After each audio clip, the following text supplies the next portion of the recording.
New video this morning where the Mililani Foodland still boarded up at this hour. Meanwhile, HPD is reviewing surveillance footage to try to figure out exactly what caused a sedan, that one right there, to careen into the grocery store.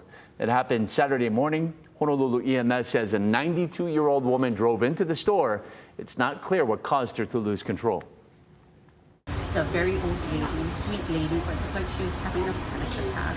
All I saw was like all of the other counters pushing into me and the cashier, because from that counter number 1, it had enough force where it pushed all the way through to counter number 4. The driver was taken to the hospital in serious condition. A 60-year-old woman was also transported with minor injuries. Witnesses tell us she was a cashier. The Department of Hawaiian Homelands has issued a report on how much it has spent on Native Hawaiian housing under the Native American Housing Assistance and Self-Determination Act. Some of the highlights: $2.1 million for the homeowner assistance, $1.5 million on homeowner financing, and $1.1 million for an emergency rental and utilities assistance program.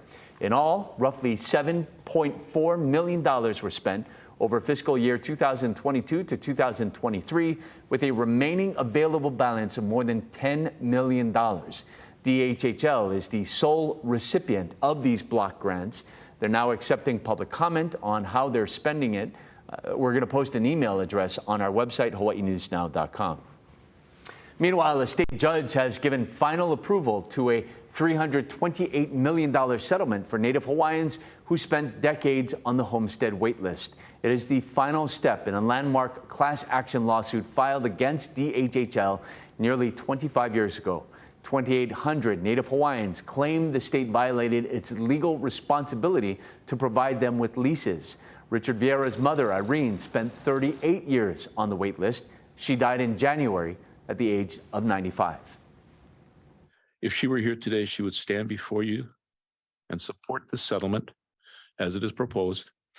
As written, it will bring closure for many Hawaiians, but more than a financial settlement, it brings closure to a long overdue period of litigation in which what was right, we believe, finally prevailed.